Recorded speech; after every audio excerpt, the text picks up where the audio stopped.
Big time news coming out of the transfer portal for Kentucky because the Cats are looking to land the best scorer in all of college basketball.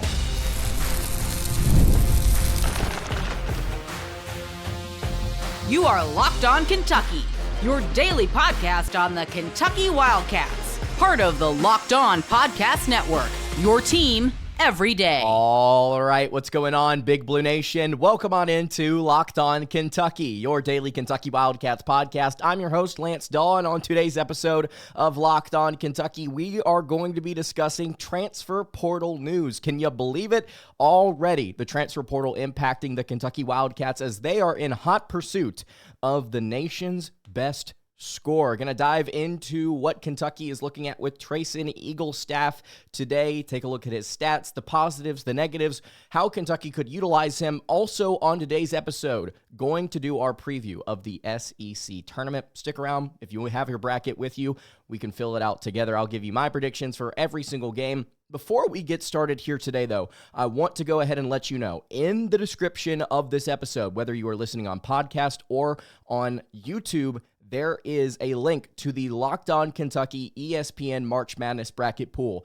Go join right now. Before you do anything, it's in the description. It's linked in the comments. At Locked On UK on Twitter is where you can find it as well. Join up. Would love to have you. There's already like 40 or 50 of you in there. Join the pool right now. Thank you guys so much for making Locked On Kentucky your first listen every single day. I want to remind everyone out there that we are free and available on all platforms. And if you are watching on YouTube, I would greatly appreciate it if you subscribe to the show. And if you're listening on podcast, I would love it if you sub there as well.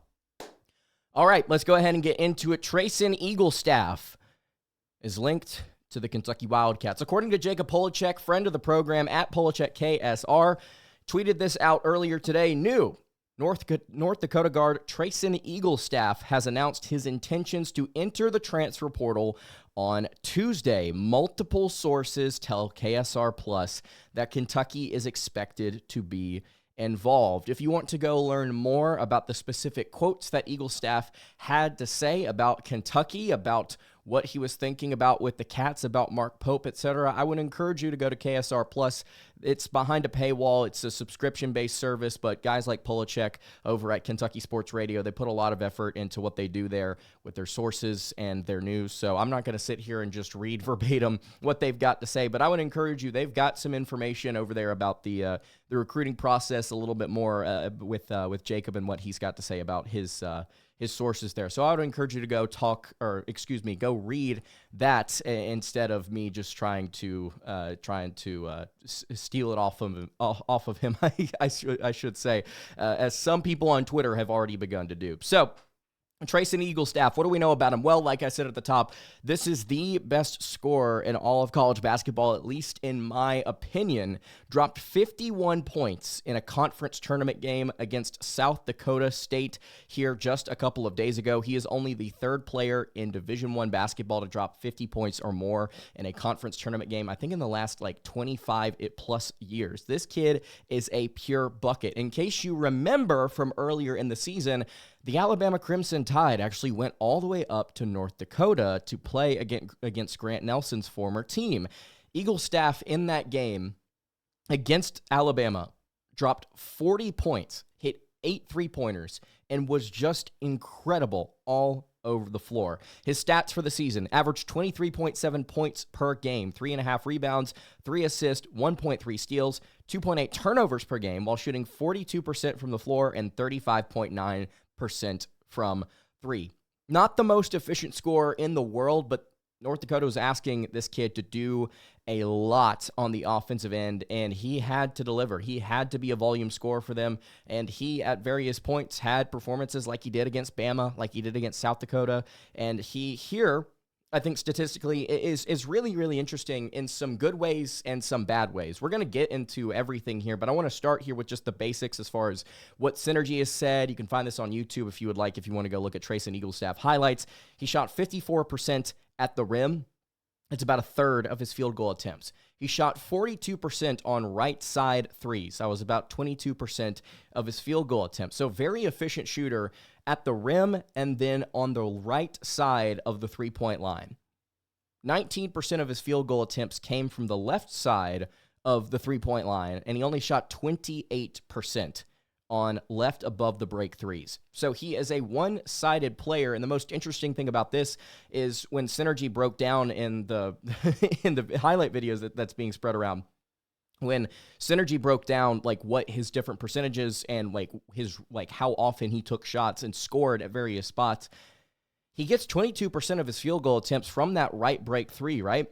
But he gets 9% of his field goal attempts from the right baseline, and he only hits those 40% of the time. So he gets 30+% of his field goal attempts from the right side of the court, and he gets 2/3 of his field goal attempts either directly at the rim or the right side of the court. So it feels like a little bit of a one-dimensional aspect to where he scores, but the way that he scores is so interesting. It's kind of spread out in a variety of ways.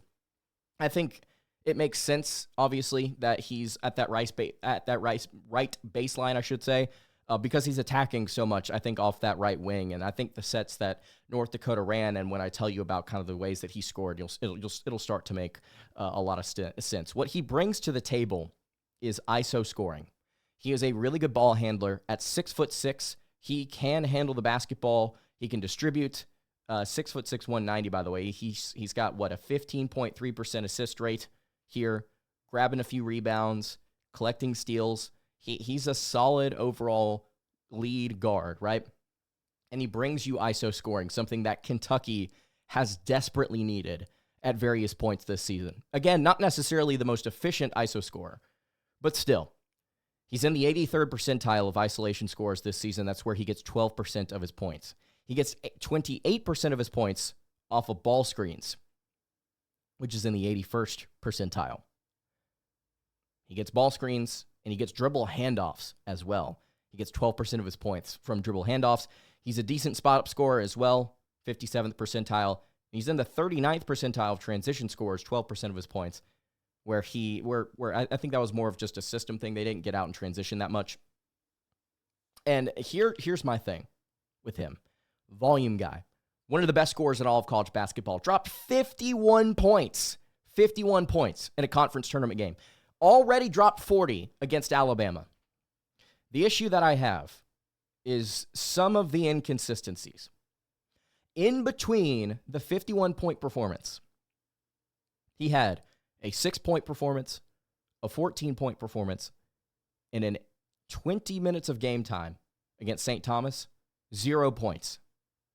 Then he had, before that, a run where he scored at least 20 or more, 27, 20, 29, 24. Then he dropped back down to 14, 17, 12, 8.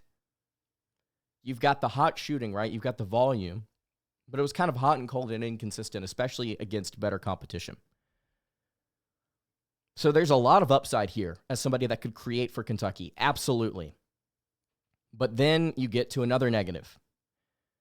His defensive statistics. His defensive rating this season was 116.7, which means he was giving up 116.7 points per 100 possessions on average against his average opponent. His offensive rating was only 112.7, which means he was in the negative. His defensive box plus minus was negative 2.6, and overall, he was negative 0.3. So he gives Kentucky something that they've desperately needed for this entire season. He gives them volume scoring. He gives them a very high ceiling, but he gives them a low floor. He gives them maybe some inconsistencies, and he also doesn't bring a lot to the table on paper when it comes to defense. I think Richie Saunders is a good player, like a very good player, has been during his entire time at BYU, but he kind of reminds me of a young Richie Saunders. Similar in offensive efficiencies, with Eaglestaff at 107.9. In his first year at BYU, Saunders was 105.5. Both kind of similar in assist and turnover rates.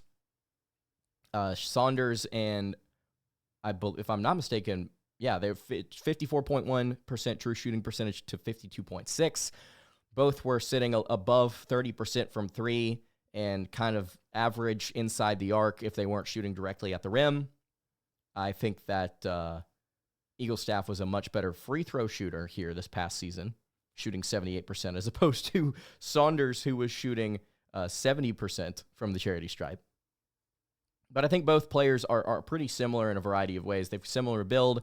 I think it would be similar fits on this team as well in terms of like where they would spot up. I think Pope would be able to use this kid and make him into a more efficient offensive player. I don't know if he could make him into a more a better defensive player. I don't think he can make him into a significantly better defender, which is a problem, as we've seen this season with various wings that have not given it a consistent energy on the defensive end. So, yes, there's a positive here, like a very, very, very cool positive. Lots of scoring, high octane, can get you a lot of points in a single game. Great isolation guy. Inconsistent, not efficient, not a good defender. There's positives and negatives here. So let me know what you think. Kentucky's going after him. According to Jacob Polachek of KSR, go read his work there over at KSR Plus. We will move to now SEC tournament predictions. This is going to be a fun one, guys. It's going to be a very, very fun SEC tournament. We'll break it down here in just a second. Before we do that, though, I want to tell you guys about our friends over at Nissan. The Nissan Armada Team of the Week is brought to you by our friends at Nissan and the all-new 2025 Nissan Armada. Each week, our Locked On College basketball experts are picking one team that stands apart. From the top-seeded stars to the unexpected upsets, these guys showcased the strength and sheer power to push their team forward. This week's Armada clear-cut Team of the Week is the Duke Blue Devils. John Shire's team, led by National Player of the Year candidate Cooper Flagg, just ripped through the ACC, going 19-1. The Blue Devils were plus 434 points in ACC games, the largest point differential by a power conference team in league play since the Kentucky Wildcats in 1953 and 54. When it comes to the Nissan Armada, they say go forth and conquer. And that's exactly what Duke has done here. It's clear that our Team of the Week is out here ready to conquer the road ahead with confidence. And just like you can exactly do the same in the all-new Nissan Armada or any of Nissan's outstanding vehicles. You can take the Nissan Armada, Rogue, or Pathfinder and go find your next big adventure. You can shop over at nissanusa.com. All right, continuing along here on the Tuesday edition of Locked On Kentucky. Lance Dawe hanging out here with you. Let's cold take ourselves. It's time for me to go ahead and cold take myself less than 24 hours before Arkansas and South Carolina face off on Wednesday. So we'll go ahead, pull it up here. If you're watching on YouTube, I've got the SEC tournament bracket here in Canva. That's right. We're doing this one in Canva today, giving our predictions for the entire SEC tournament. I have previously said on this show that I would be picking Kentucky to win this bracket. I'm going to tell you exactly how I think the Cats are going to do it. So we'll start here with the first round, South Carolina and the Arkansas Razorbacks. The first time these two teams faced off, or excuse me, at the very least, the most recent time these two opponents faced off against each other, it was a drubbing at the hands of the Gamecocks. 72-53 was the final score. Arkansas could not get the ball to fall in the hole to save their life. And that was on March 1st. Colin Murray Boyles had a career day. They could not stop the front court presences for the Cox. And you see Arkansas here playing with a little bit of a chip on their shoulder, a little bit of an edge here to finish out the regular season. After starting conference play 0-5, they finished 8-10. And they won 4 out of their last 5 against Mizzou, Texas, Vandy, and Mississippi State. I think Arkansas ends up getting revenge here, and I think we need to put them in the second round against the Ole Miss Rebels. Texas and Vanderbilt. This was a very fun game earlier this season. I got the opportunity to watch it. When was this? This was all the way back, if I'm not mistaken, on February 8th. Yeah. Hey, if you watch the way that this game unfolded there towards the end, 86-78, this was a game that Texas had in control.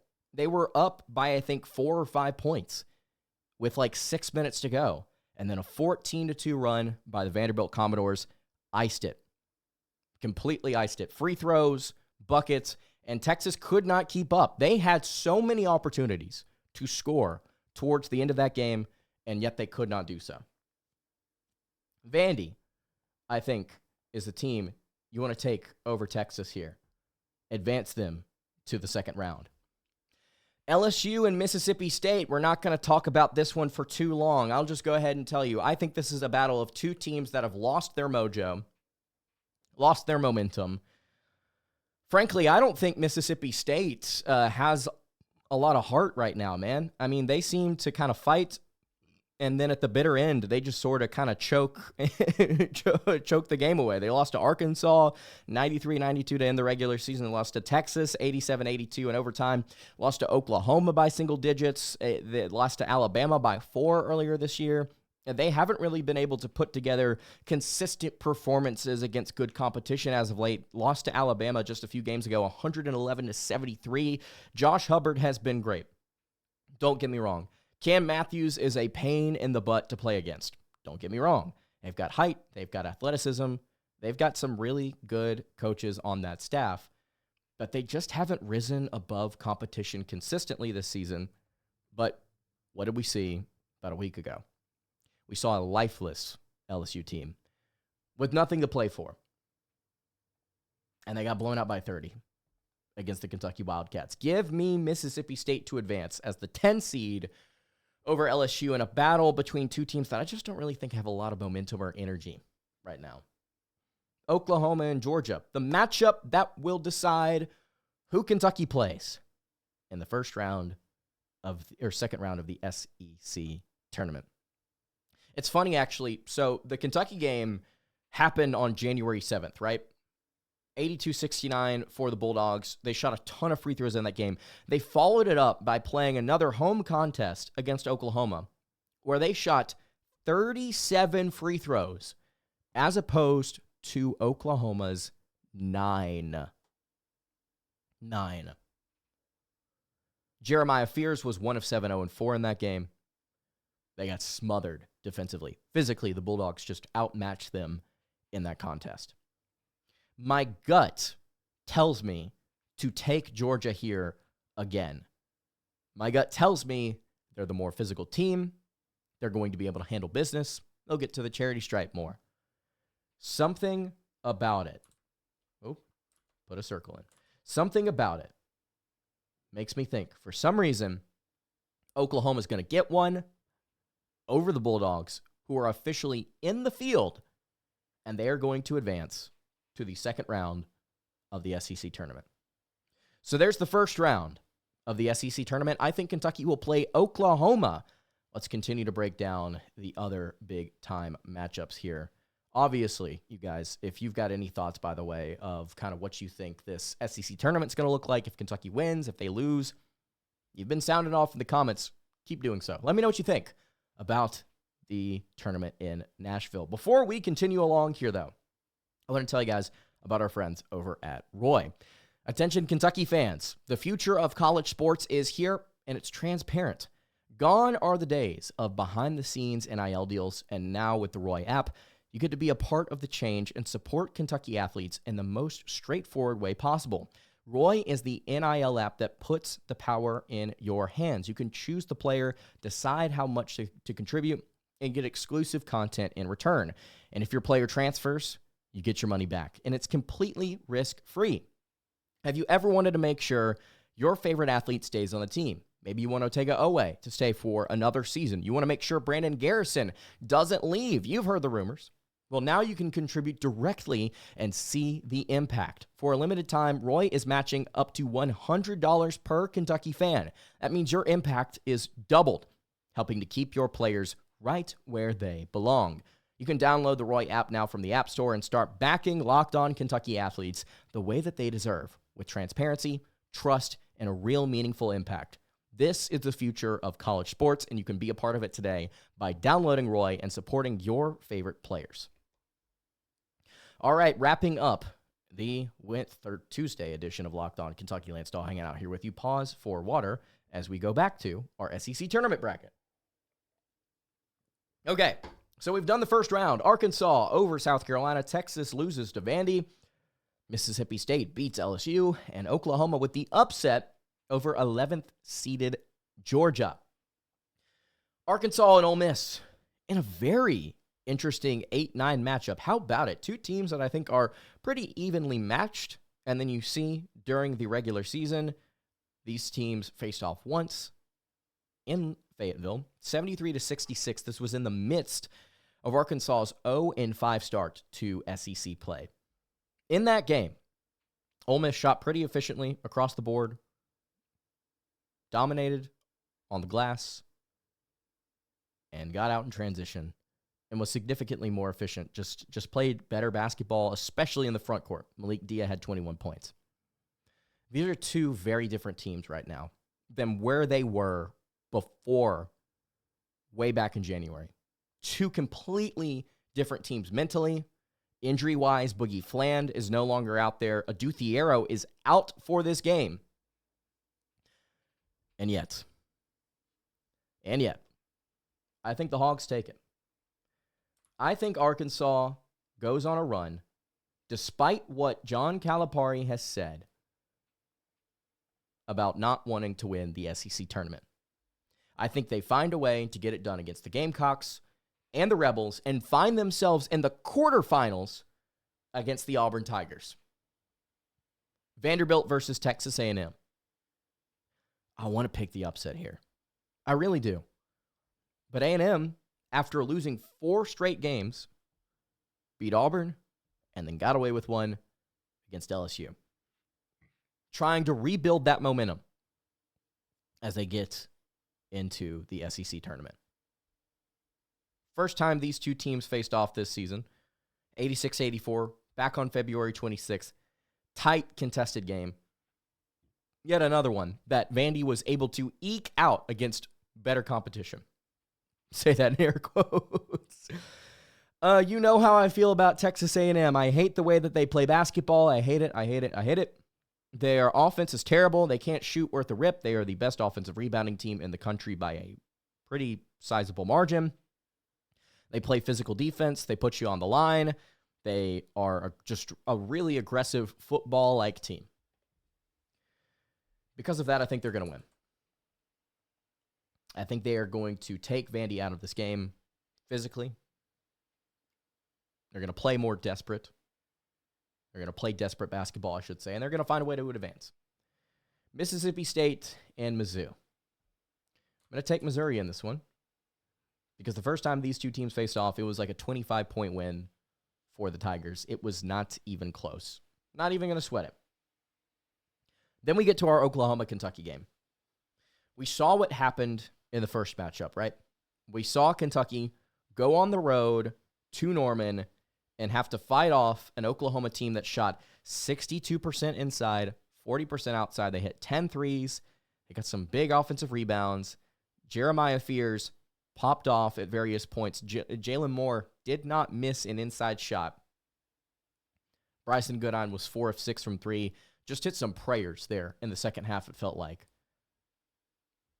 And Kentucky found a way. Found a way, I guess you should say, with his 28-point performance. Incredible. 21 of the last 23 points that Kentucky scored were scored by him, including the game winner there at the very end. I don't think it's going to be that close this time.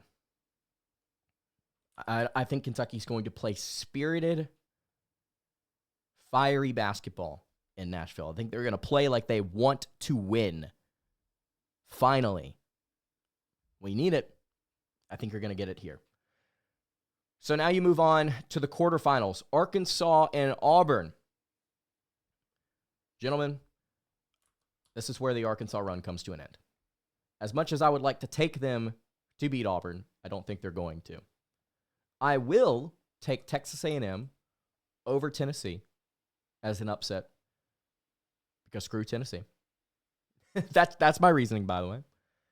And I'm going to take Florida over Mizzou. I'm going to take Kentucky over Alabama because I'm biased.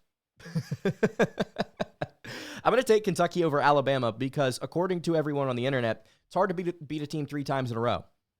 This is what everybody said to me whenever I said, hey, I'd like to match up against Tennessee. All of you said, no, I'd rather Bama, Auburn, or literally anybody other than Tennessee, because you people told me you either can't beat a team 3 times in a row, like it's actually impossible according to the laws of reality, or it's almost impossible, or it's very, very difficult.